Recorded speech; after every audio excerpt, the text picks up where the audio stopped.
Winter tightens its grip on occupied Eastern Europe. Snow presses flat against ruined streets, forest trails, and shattered villages. Sound dies quickly here.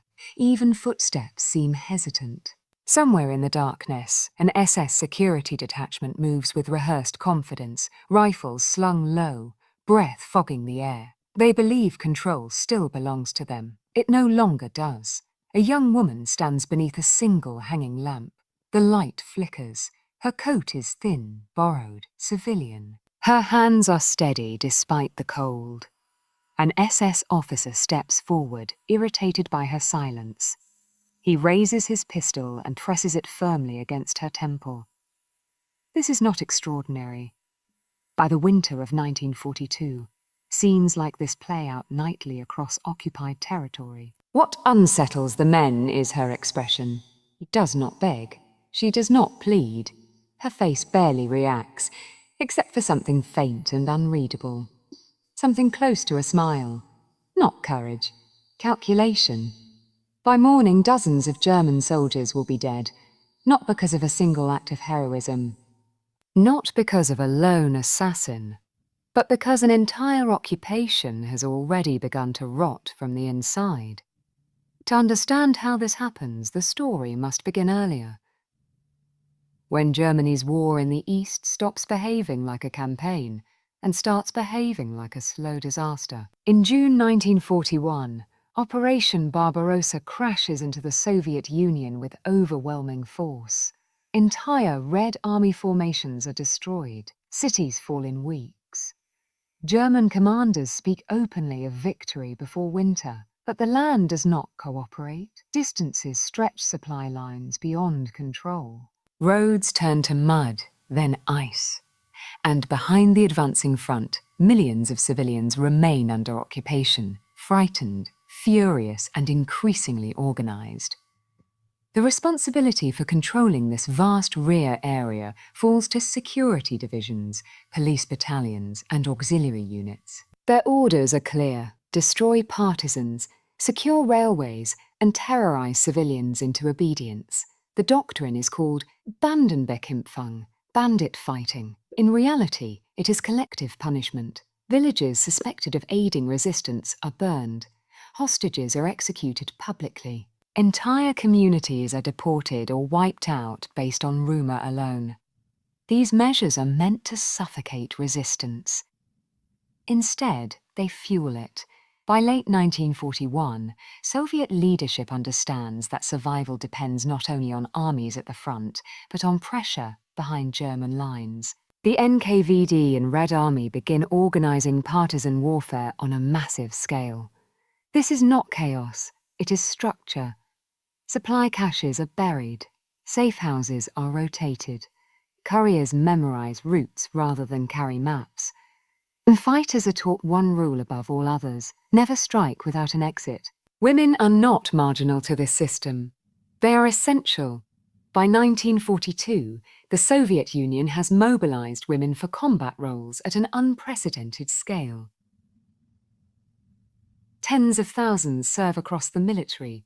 More than 2,000 are trained as snipers alone. Others become saboteurs, medics, radio operators, and intelligence gatherers.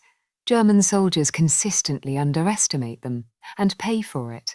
Women move through occupied towns with less suspicion. They pass checkpoints more easily. They overhear conversations others cannot. And when trained as snipers, they bring an advantage that doctrine values highly: patience. Soviet sniper schools emphasize restraint over aggression. Fire only when the shot is certain. Relocate immediately.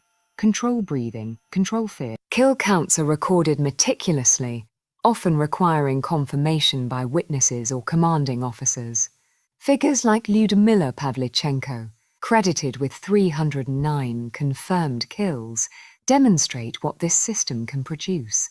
Others, like Rosa Shanina and Nina Petrova, prove it is not unique. Behind German lines, partisans apply the same principles, but on a broader scale. A single knight does not mean a single weapon. It means coordination. German rear area security relies heavily on routine. Patrols follow schedules. Sentries stand fixed posts. Barracks relax once darkness settles in. Alcohol appears. Discipline softens. Partisan doctrine is designed to exploit exactly this. A sentry disappears quietly. A patrol fails to return. A grenade rolls into a sleeping room. A sniper fires once, then vanishes. Each action is small, isolated, almost invisible. But together, they compound. German casualty reports do not always record where or how men died, only when they were found. When deaths occur across multiple locations within hours, they are often grouped together in daily tallies. This is how numbers compress. This is how legends begin. The woman under the SS lamp is not the beginning of the operation. She is part of it. Her capture is anticipated. Her silence is deliberate. Our attention focuses on her. Others are already moving through alleys, stairwells, and tree lines. The officer pressing the pistol does not know this. By midnight, communication between German patrols begins to break down. A sentry does not respond. Then another. In a barracks near a rail spur, an explosion tears through a sleeping room. Elsewhere, a single rifle crack drops an officer mid-step.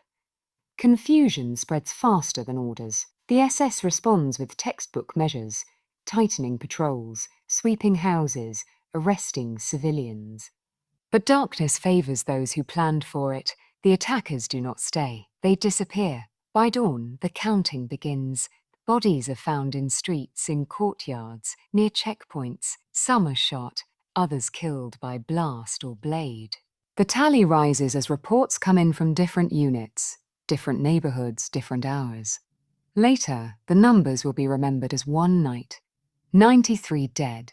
The truth is more precise and more disturbing. No single person killed them all. But without discipline, coordination, emotional control, none of it would have happened.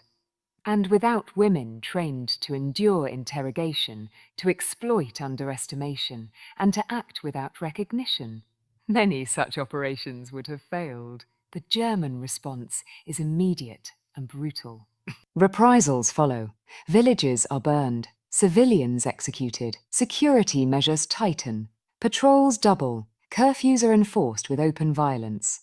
But something has shifted permanently. SS reports from 1942 and 1943 increasingly describe fear, not of enemy armies, but of invisibility, of attackers who do not announce themselves, of women who do not behave as ideology predicted, of nights that no longer belong to the occupier. Control erodes quietly. As the Red Army pushes westward in later years, many of these women do not survive to tell their stories. Some are killed in action, tyranny. Some executed after capture. Others return to civilian life without medals, without recognition, and often without speaking at all. And the numbers change. Confirmed kills become estimates. Estimates become symbols. Symbols grow sharper than reality. But stripped of exaggeration, the truth remains. An occupation built on terror encountered resistance built on patience. A force that relied on fear met fighters trained to endure it. And on certain nights, the balance tipped. Silently, methodically, and without mercy. The pistol at her head did not stop the operation. It never was meant to. Because in this war, survival did not belong to the loudest, the strongest, or the most feared. It belonged to those who could wait.